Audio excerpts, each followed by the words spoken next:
nyabyo n'uwo nguwo Soleil.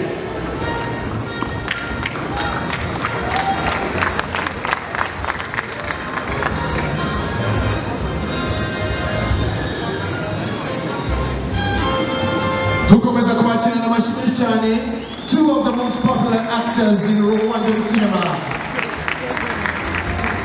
They play as husband and wife in a very popular TV series called Rwanda. And now, murimo abadufasha gutunganya filime abazitugezaho bagatuma tuzikunda tubaha urukundo rwinshi cyane.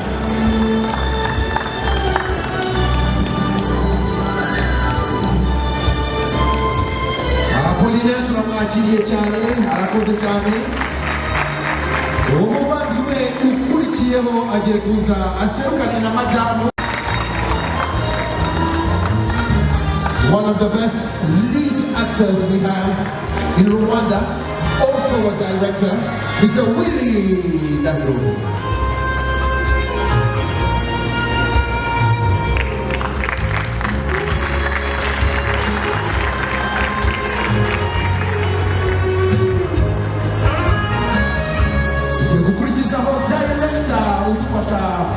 Gutunganya film nyinshi dukunda badufasha gutunganya film nyarwanda ukuzikiramo kandi n'umuhanga cyane yitwa Mickey.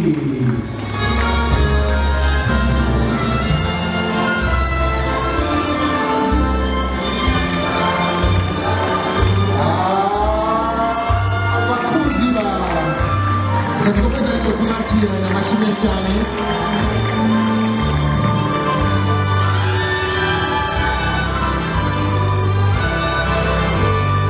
Abakoze cyane katwakira abakurikiyeho.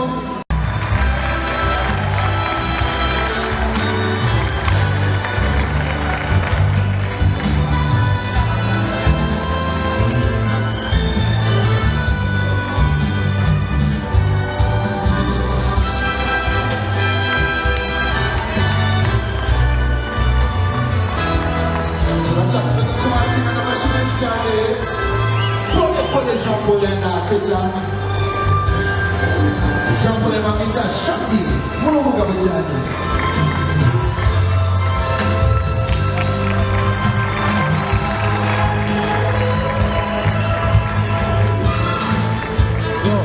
Reka dukomeze twakira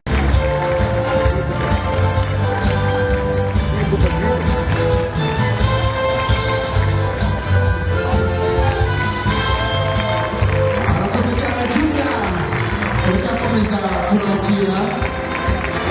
Reka twakire uyu mama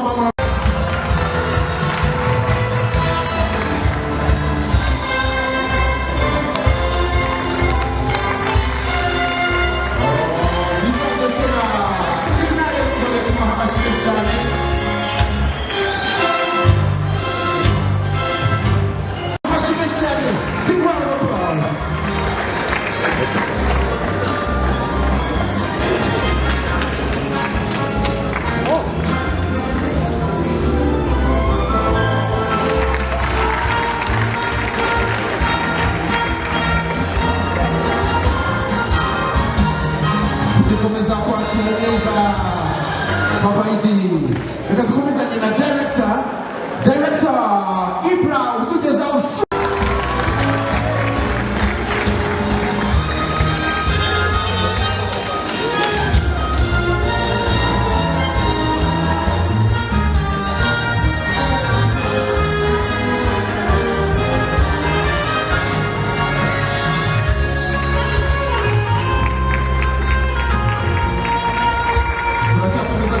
neza Mama Beni na Daniel Kaga tuzina ugezi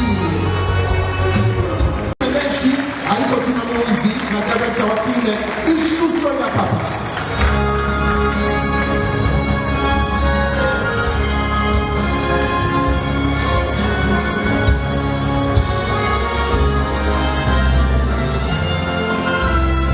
Reka kandi twakire director Ibrahim watunganyije filime nyinshi dukunda harimo irya mukuru.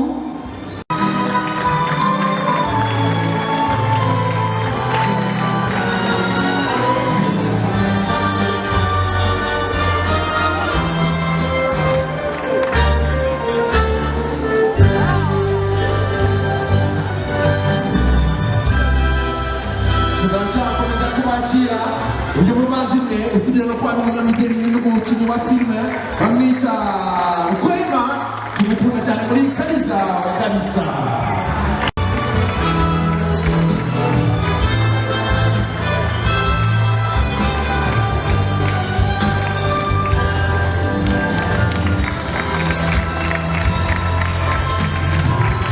Tunakomeza kwakira abakinnyi bacu dukunda ndetse n'abatunganya filime. Abangaba ni Tina.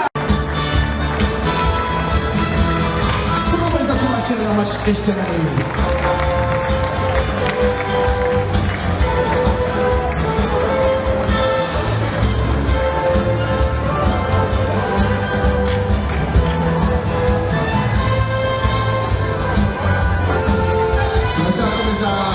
abakinnyi bacu mukunda.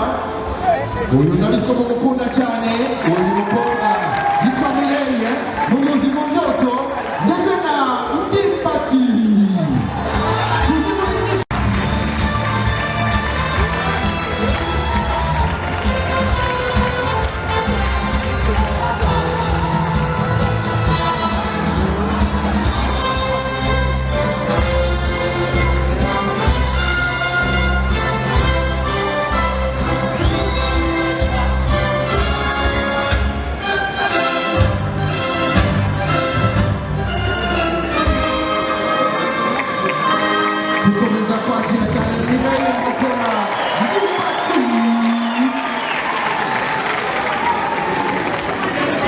Uyu muvandimwe nawe ni director utunganya.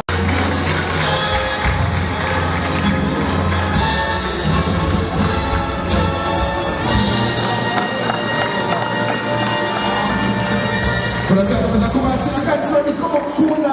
Uyu mupapa akunzwe na benshi, yakinnye muri nyinshi, ariko muri iki gihe ari guhitinga muri Bamenya akina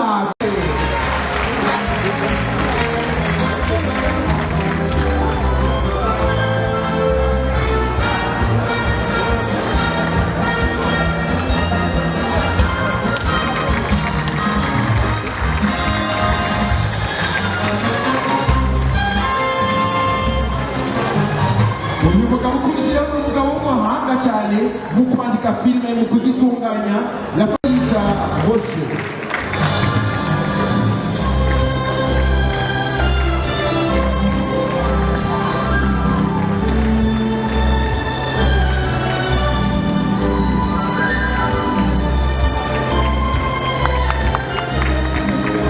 Turakomeza kubakira nk'uko tubakunda cyane.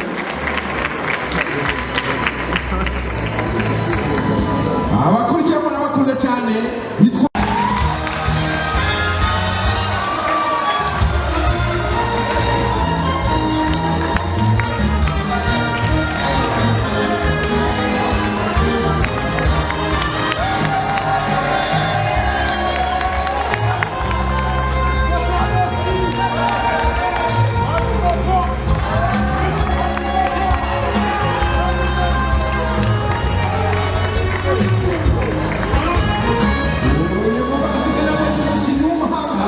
akina muri filime yitwa Inzira y'umusaraba yitwa Cyusa.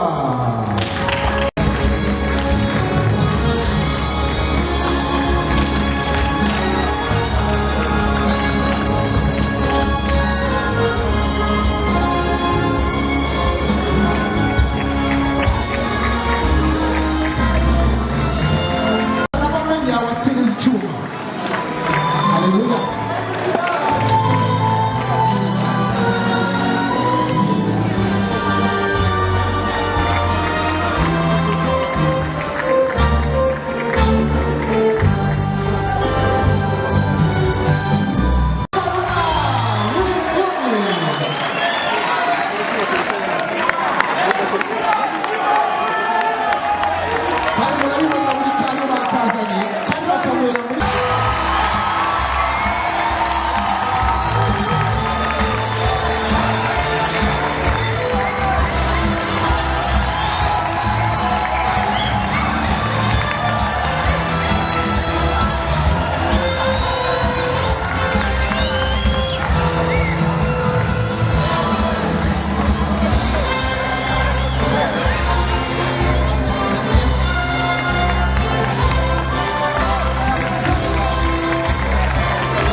umugabo w'umuhanga.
Uyu nguyu akina muri filime yitwa Mbara, yitwa Squadra, ariko ari kumwe na Dr. Nsabi.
kubw'impano zanyu kubw'umwanya wanyu mukomerezeho urugendo n'urwizindi.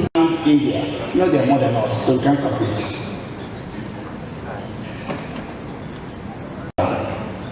Nollywood's journey is one of shared determination and unrelenting will to succeed.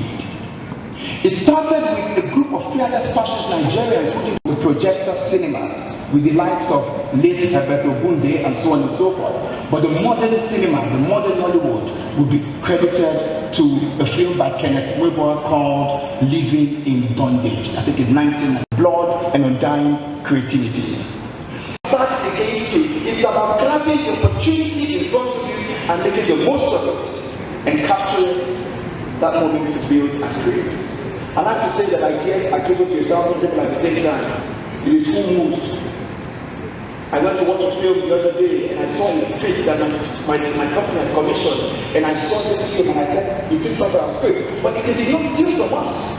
It's not just about dreaming, it is about pursuing those dreams with intensity. Intensity that many people are too loud.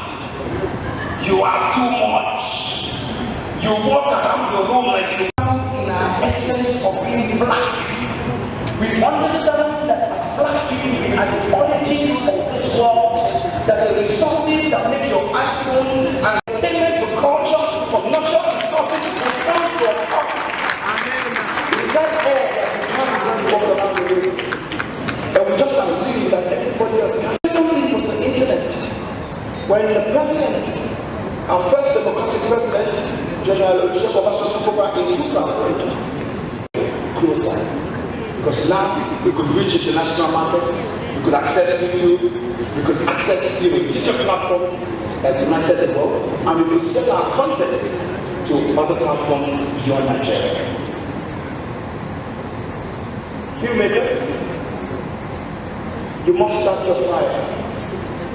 When we went to the world, like they do in Uganda and other countries, I see they might not be all over the country as you are the leaders and the shapers of your industry.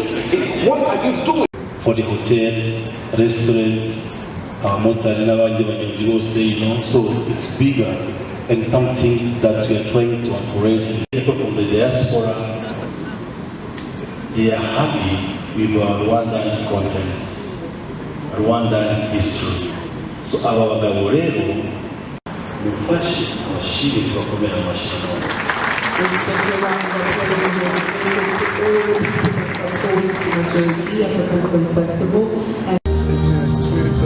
For the next award, we have the best upcoming actress. Who is the best upcoming actress? Filme b'abagore bashaka gati bakizamuka turagira ngo turebe batwereke amashusho y'abaribo batandukanye noneho tuze gusaba yuko duhishurirwa uwagize abandi.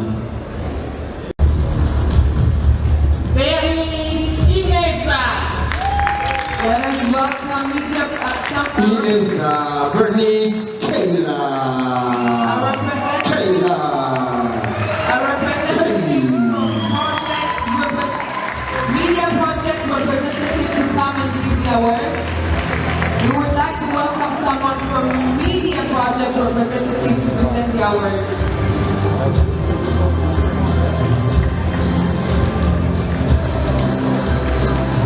A representative from Media Project to present the award. Twabonye amashyi menshi cyane Kayla.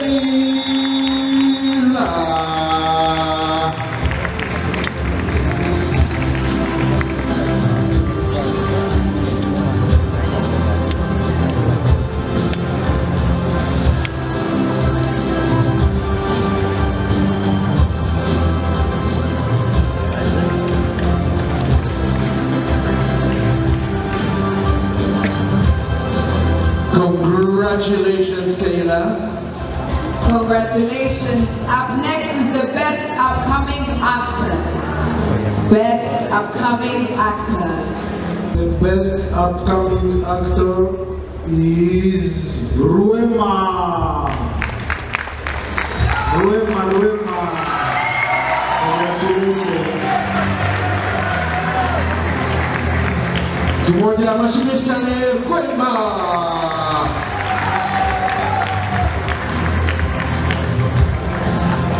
Shimimana Yannick.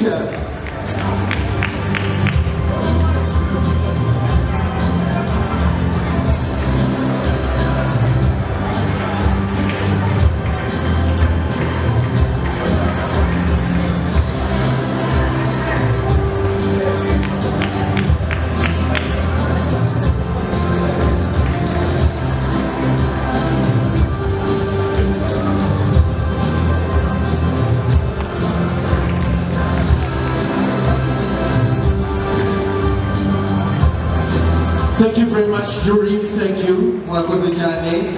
Merci beaucoup. Gracias. Grazie mille. Reka tukomeze, on continue. Let's keep it moving to the next category. And that one is Best TV Series Africa. Best TV series. Série izindi kuri televiziyo. Dufite trailer y'abari mu irushanwa. Reka tubanze tuyakire tubone kwakira juri itubwire icyo yagendeyeho ihitamo série ya izi zindi. Allez, on va visionner les séries au niveau de l'Afrique. Okay, so the winner is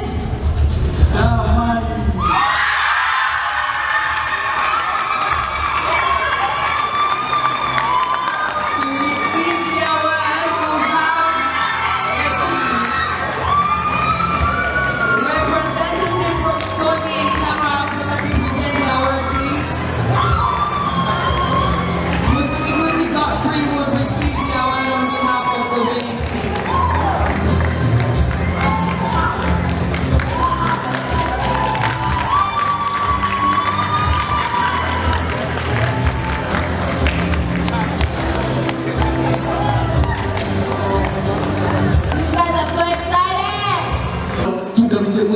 wacu turashaka kumenya the best actor TV series. TV series. Best actor TV series. Umukinnyi wahize abandi mu bagabo bakina muri iyi filime z'uruhererekane. Yes, and the award will be presented by the UN Resident Coordinator. UN Resident Coordinator, please make a way to present the award of the winner. And we are seeing here on the screen the different nominees. The nominees on screen, we will have the winner shortly. To go.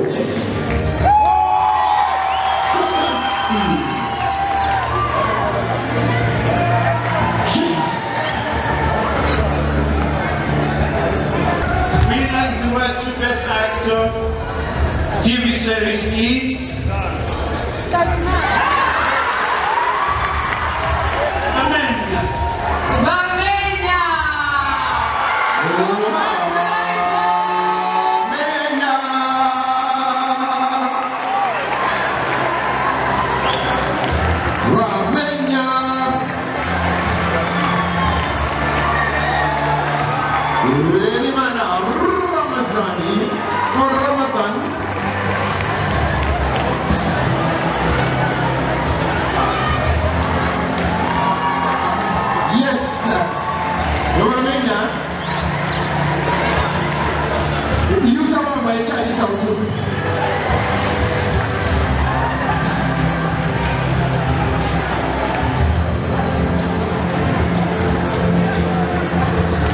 Congratulations once again for the best actor TV series, Bamenya.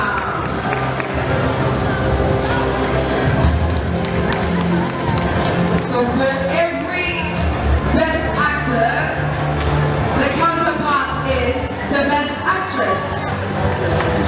And we're about to find Congratulations, bro. Congratulations. Félicitations, Jackie. Now, What is the next? the best actress. For the best actress is watch TV series. Who is she?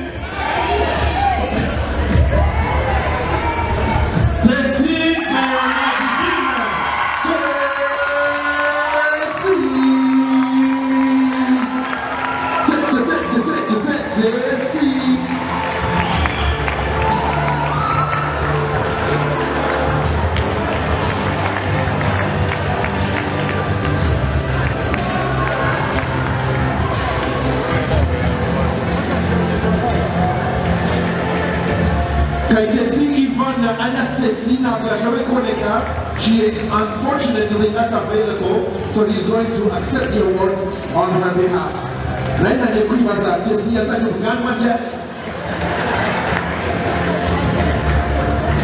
Maybe I should have taken the award on behalf of Tessie just for some gender balance situation. I know. But we we should will have been swiftly move on Yes. because one is the fact she remains the winner of the Best Actress of Easy Watch TV series. Tessie, congratulations. We wish you a speedy recovery. Absolutely. Now, on to the next. So the best short film, The best short film. Africa. Yes, we will welcome the jury for this special category to come and give us a few comments. The award, we would like to kindly request Mr. William Adebola. We kindly request your attention and your presence to deliver the award to the winner. If there is a trailer, please play it. Other than that, drum rolls for who the winner is. Welcome. Nous avons une vidéo, il y a Lifetime Achievement Awards, toi et Kina. Well, this is a man's name. And the winner is Uwamahoro Antoinette. Uwamahoro Antoinette. It's a lady's name. I know, but okay. That's beautiful. That's a powerful man.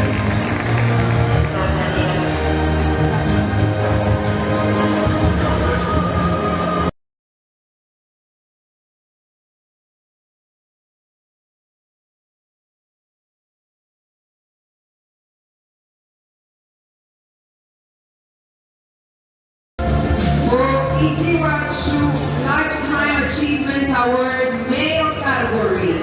The winner is... We're about to find out.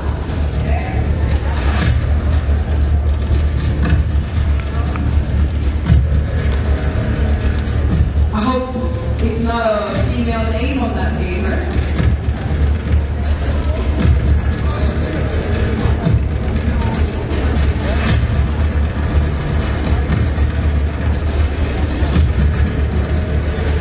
And the winner is Winnie Tahiro.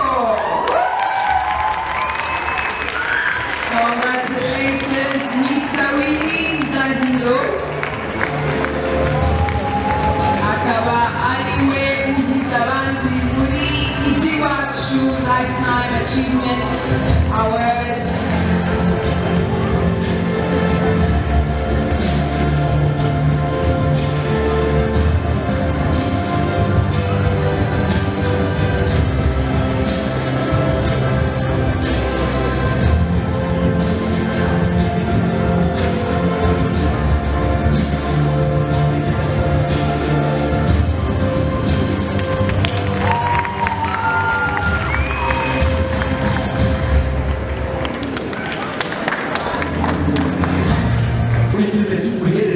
zica kuri televiziyo noneho tugiye gutanga igihembo kuzica kuri internet mudasobwa murandasi. And the winner is Yimwe.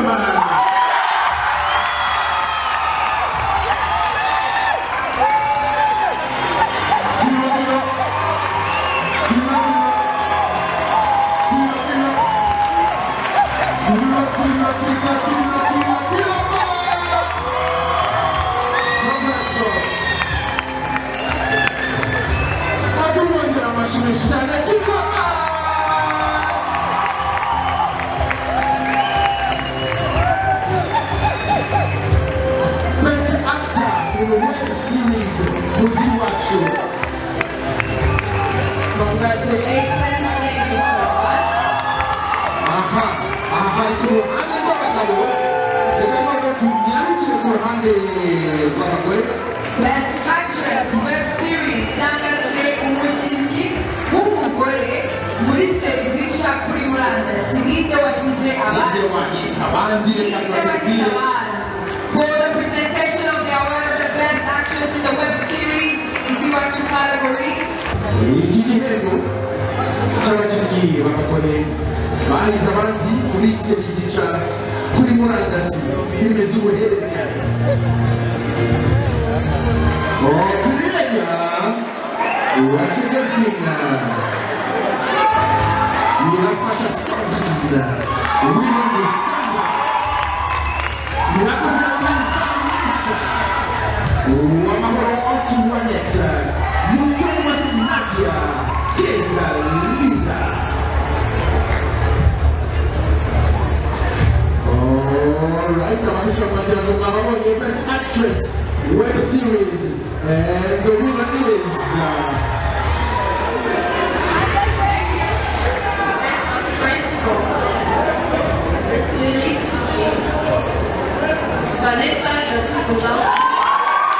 Vanessa Iradikuna. Uzima Maya. Vanessa Iradikuna.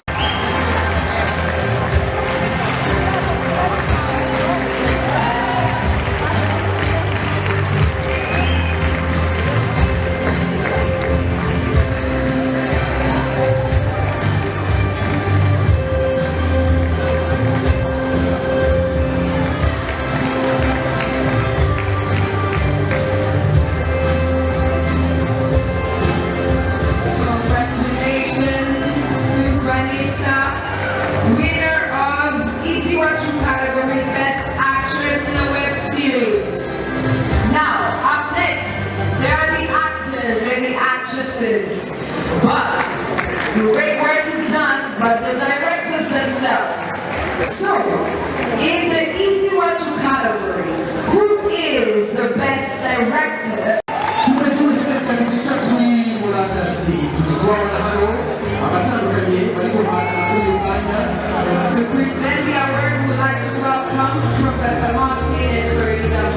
to present the awards. Please do us the honors. Professor Mando and Farida Mando, if you can please do the honors and help us award the best director of web series right here in Rwanda. Who is the best director for the web series? And the winner is Papa Nsabi. Congratulations!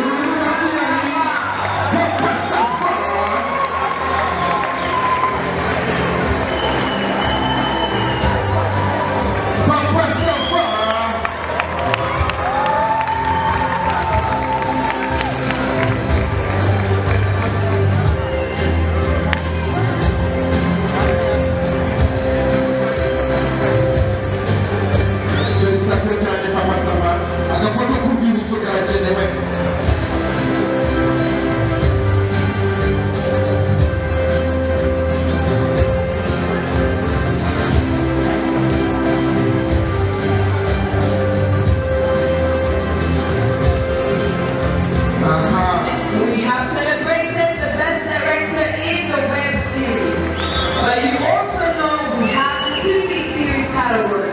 So who is the best director in the Easy Watch for the TV series?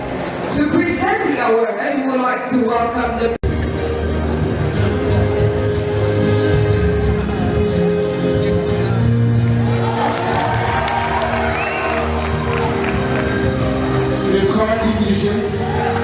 yalisabwe kubamana neza abagabo aribo batunganya nibo bayobozi baza filime zitagica kuri televiziyo muri filime z'iwacu iz'uruhererekane.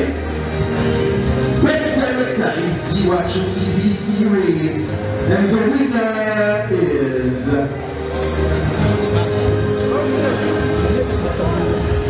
The winner is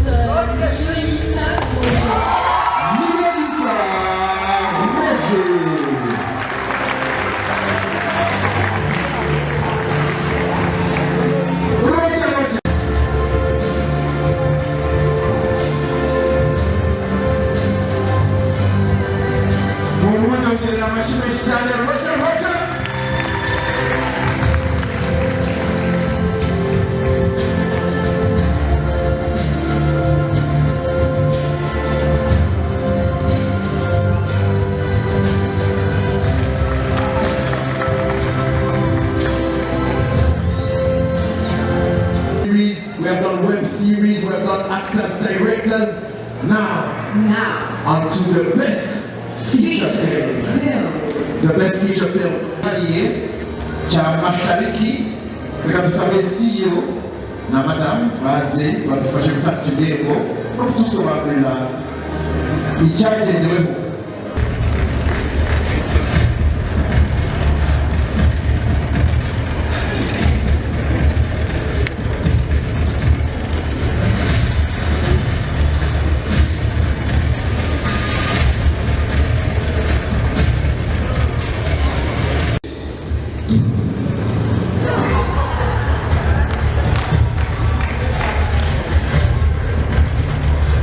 Mr.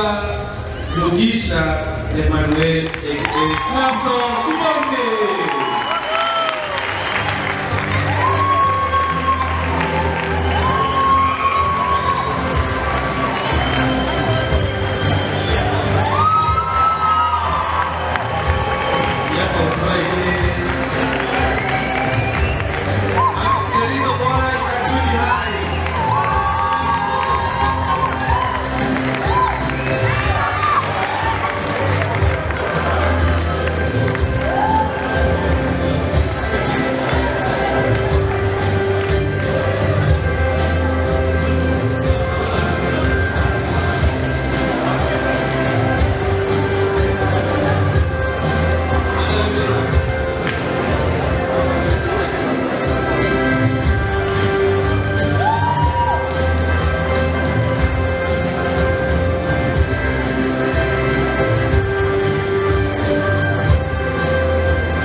twagerageje gukora award ya trailer festival as a team, twaricaye turavuga ninde mu dukunda cyangwa se inshuti yacu, ariko bose turabakunda, ariko tuza guhitamo Clapton. That's why you saw him on the festival trailer as we are celebrating the 10th anniversary. Manzi rero nta yindi mpamvu niyo ngiyo, gusa bose turabakunda. Ni imfura kandi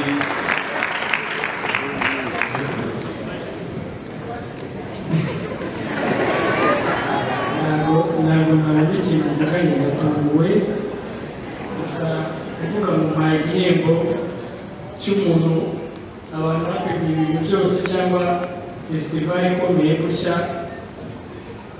mukampa igihembo cy'ukuntu mwamubuze.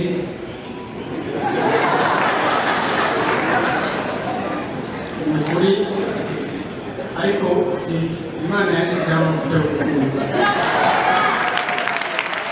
Ndashima Imana yuko ikintu cyose ngiyemo irimo icyo gikundo, niyo nsenga nsenga Imana ngo iyi gikundo ikanabona.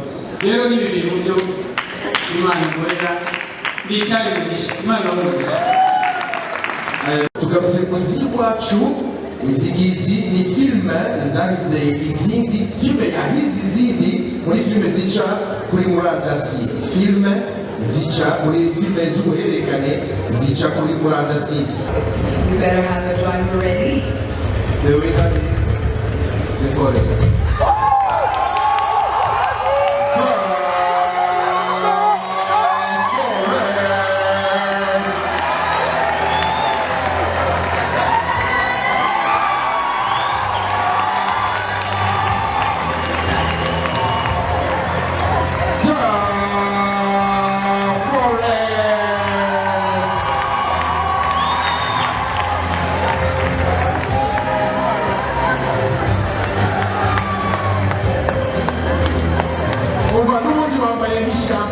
Haleluya.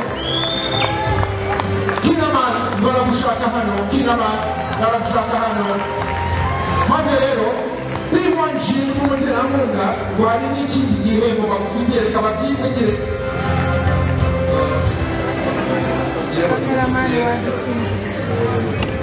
Twe tungane biwanje ikinyobwa cyiza cyane muri iki gihugu, so twemerere kureka.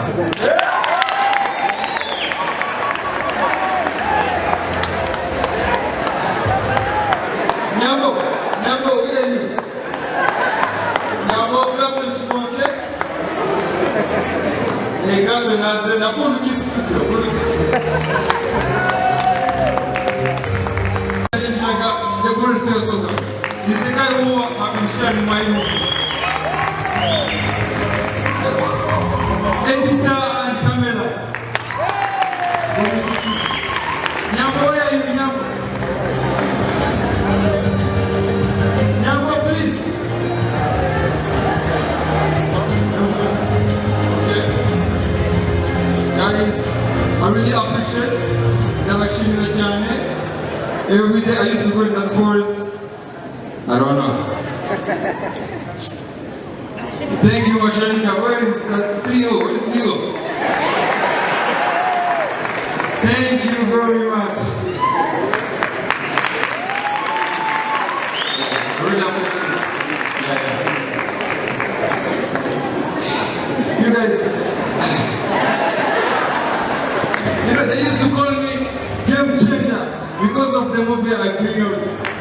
So, ndabashimira cyane, ndashimira Tikiraman, ndashimira umuntu wari wese wajanga witabiriye, ariko this guy is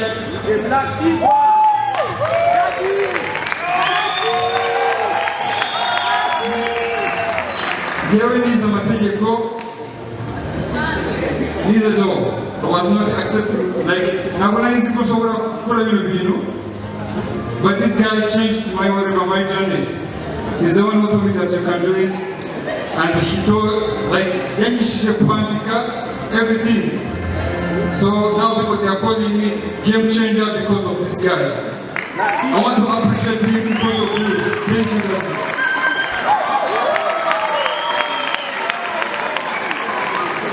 Fata igihembo cyawe ntiwibagirwe n'iyo karito usangire n'abo bantu bose batubwiye.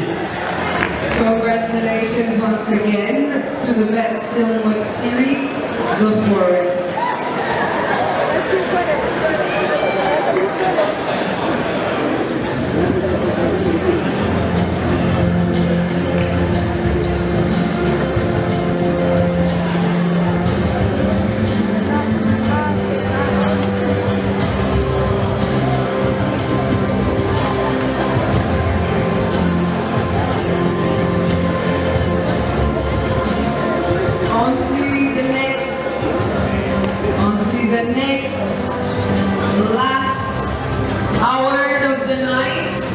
Surely not the least.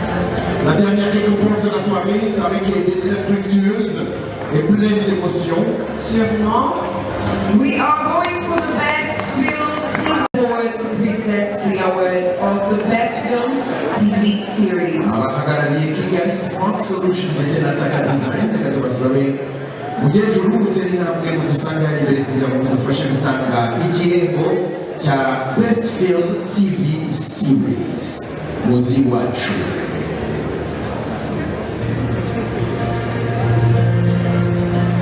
Guys, we are very, very appreciative of all our sponsors. Thank you so much for your support, for your love and your love of movies.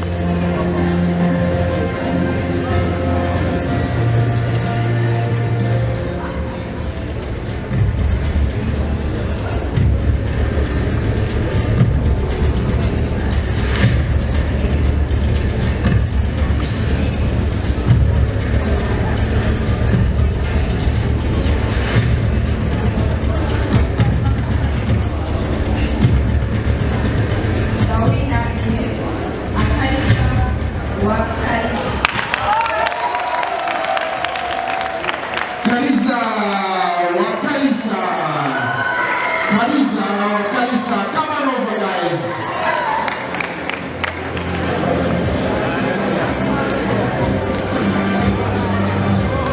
Congratulations to the best film TV series. Kalisa wa Kalisa. Abazi muri Kigali Smart Solution na Taka Design. Badufashe mu gutanga igihembo. Mwese ni karibu.